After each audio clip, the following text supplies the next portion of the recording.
Hi, everybody.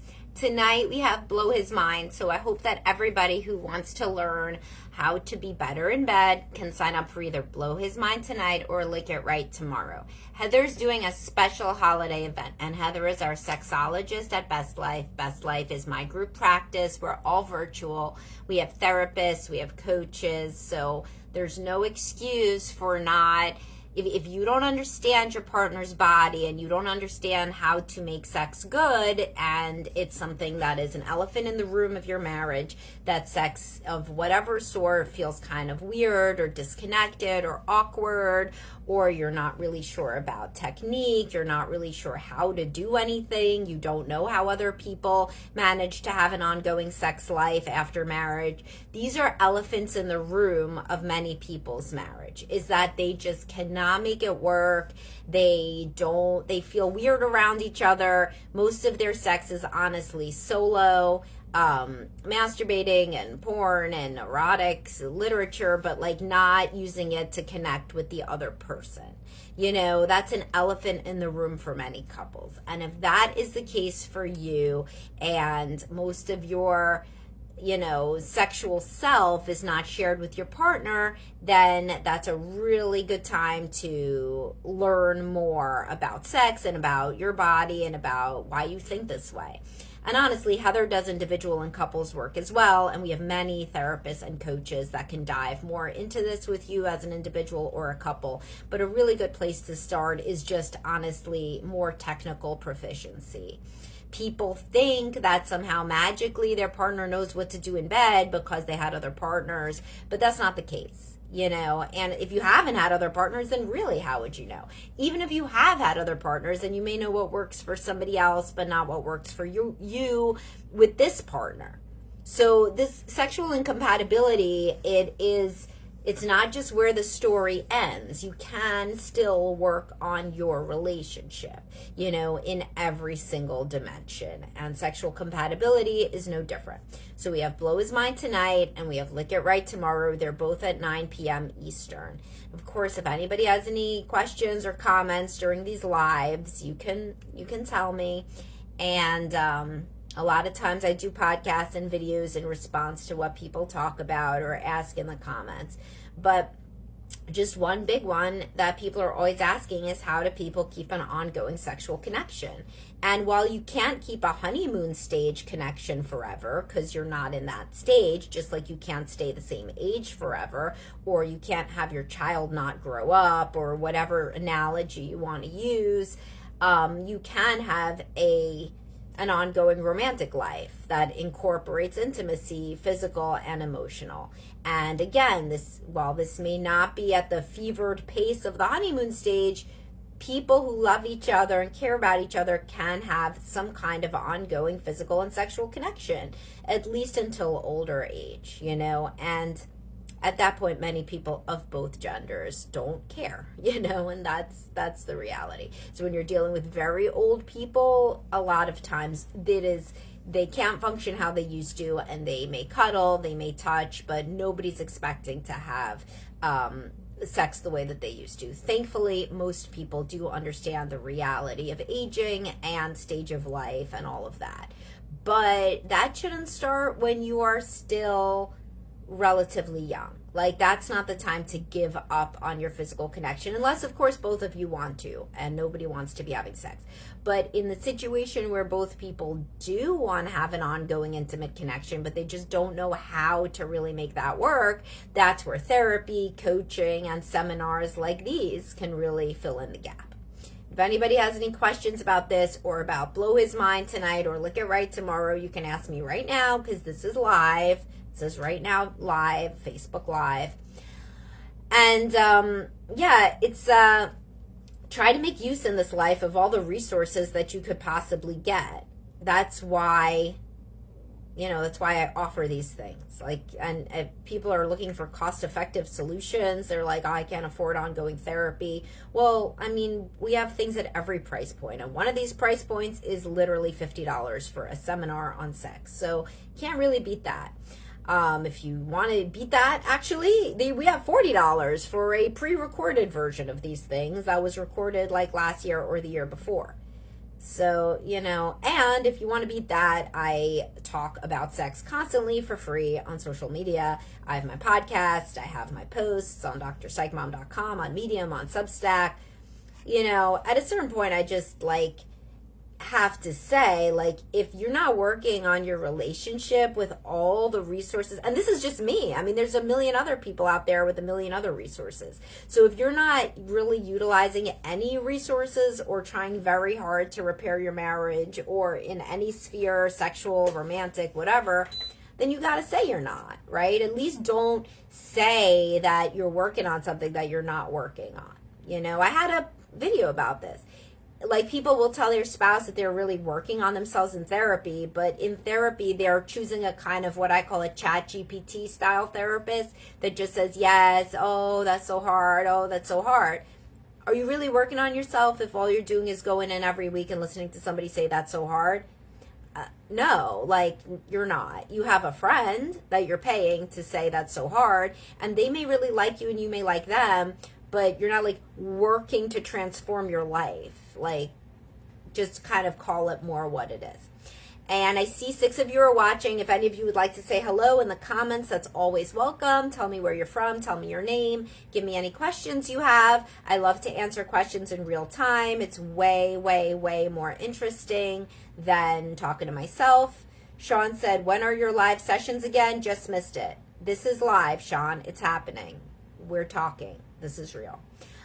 So we are live, Sean. If you have any questions, feel free to ask them because we're live. Anyway, so that is just a pet peeve of mine, is that people will say that they're working on themselves in therapy or in life in general, but it turns out when you dig a little bit under the surface, they're not really doing that. It would be like saying you're working on your fitness, but you just go to the gym and then sit down on the couch and read a book. And then you leave the gym and you say, wow, I really worked on myself. But you didn't really work on yourself. You sat in the gym. So if you are somebody who goes to therapy, but there's no change in the way that you act, the way that you think, the way that you engage with other people, the frame of your life, you don't have any kinds of realizations that enable you to get along better in the world, then are you in therapy? Are you? That's a philosophical question. And the answer is usually no, you're not. Just because your health insurance covers it and you get a CPT code does not mean that you're working on yourself. David here says, my wife stopped kissing, cuddling, and sex after we had kids over 20 years ago. Now she has sex once every 2 years and she gets angry afterwards. Sorry to hear it. Do you want to then work on your relationship? Do you want to get her into therapy? Do you want to get into therapy to see why you are staying in this? I mean, 20 years ago, that means that your kids are grown, right? And they've left. So you really do have a lot of options there. By a lot of options, I mean the option to not be in that relationship anymore. So that would be a big option. But again, if you can't figure out how to leave and then but you hate staying and you have no closeness, that's exactly the sort of person that should come in to a therapist or a coach or even join the Facebook secret group. There's a lot of people that feel stuck in relationships that can't move forward and they don't know why and they need the help and so she refuses to go to therapy, but you don't have to refuse to go to your own therapy and work on why you're staying, right, David? So we can't just blame her forever. She said what she wants. She doesn't want to have sex, right? We don't know why. We don't know what it is from her perspective about the marriage. We don't know why you're staying after the kids are grown. There's many things that we don't know. So those are the things that are useful to discuss with someone and to figure out. Andrew says, I appreciate your insights. What would you say to a couple who live in a stable home life but no physical relationship? Is that sustainable? Again, I work with many people in this situation, and once you start, there could be a million reasons, Andrew. Maybe you and she were never compatible. Maybe you never had a spark and this was basically two people trying to raise a family.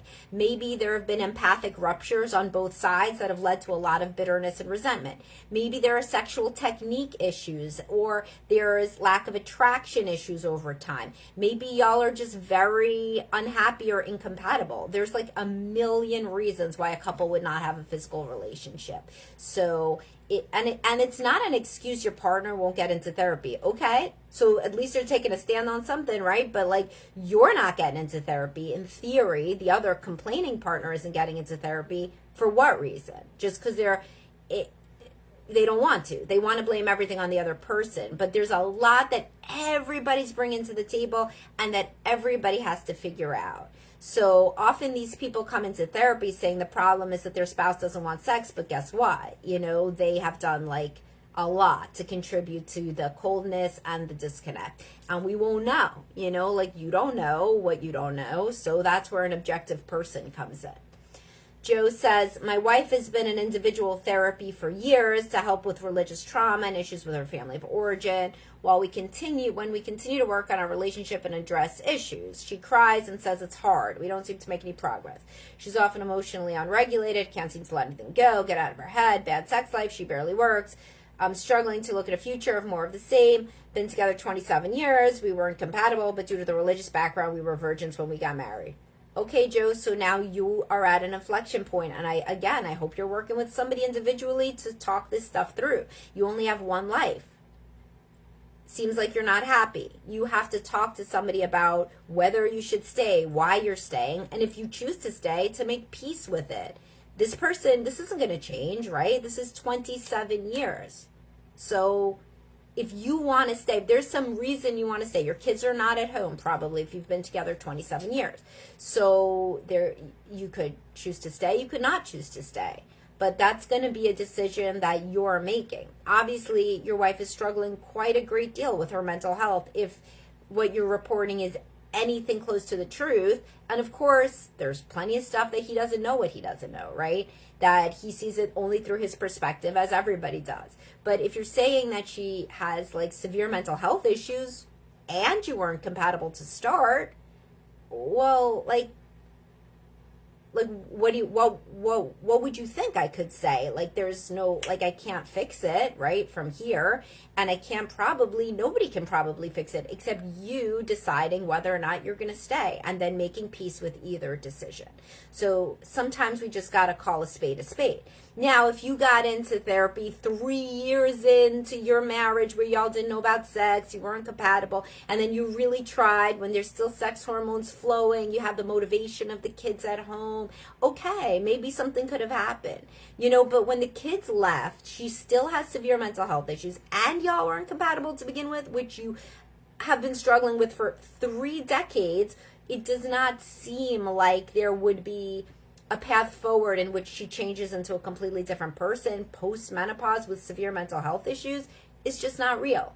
So sometimes we just kind of need to take off the blinders and say, what are we doing? Are we expecting something to change that?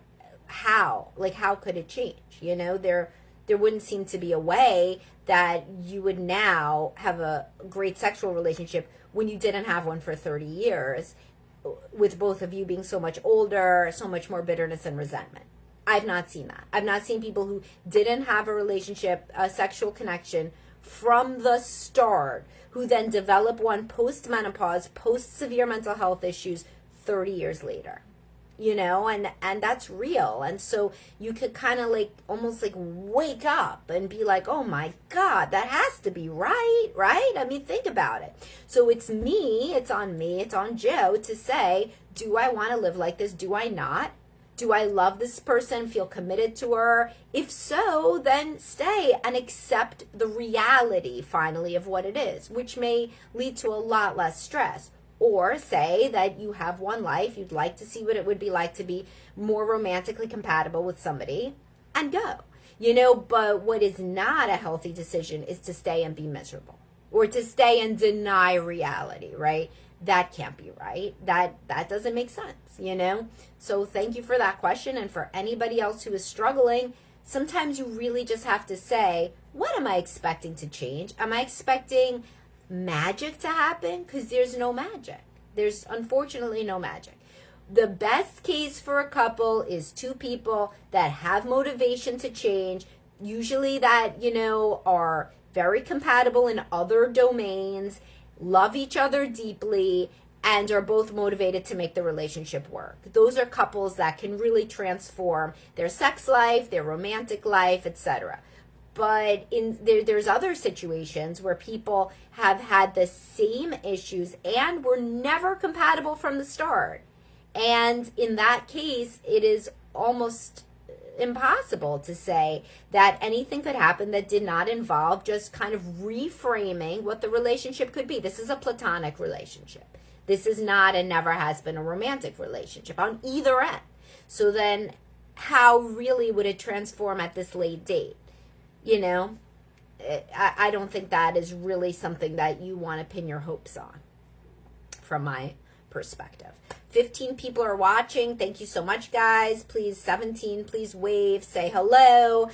Tell me where you're from. If you have any questions, then now's the time to ask the questions. Chaim says he likes my content. Thank you. And again, if you guys are looking for individual or couples therapy or coaching, you can always reach out to me. My practice is Best Life Behavioral Health. We write back right away. My husband also works on the back end of my practice. Back end means like the admin side with the getting out forms and the scheduling and all of that. So you may end up emailing with him after I decide who you're a good fit with. You can always email me directly, Samantha@drpsychmom.com, or the main practice at info@bestlifebehavioralhealth.com. We have therapist coaches. We just hired a new one. She's licensed almost everywhere, works with relationships, works with depression, anxiety, Dr. Bernheimer, so you can reach out and ask about her. David says, do you offer group therapy or workshops? I have a lot of male friends going through the same situation.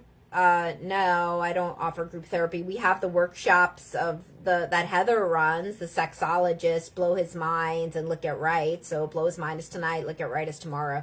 Doesn't seem like you're looking for that though. If you want like a place to process that you don't have a sex life, like I don't run any group therapy about that, but all those guys and you could benefit from individual therapy, like if you want just kind of a support group about not having a good sex life, I do not offer that. But you know me, I'm not really into just the support group thing. Like I want to actually help somebody make some headway on figuring out their life and their future and why they got to where they are and what they're going to do about it. And that's really work that's done individually. Yeah, David, I have very few openings, but I hire great people who work for me. But, maybe you're a fit for one of the very few openings. You can, again, always email Samantha@drpsychmom.com. You can message through here and you get an autoresponder that gives you all the information.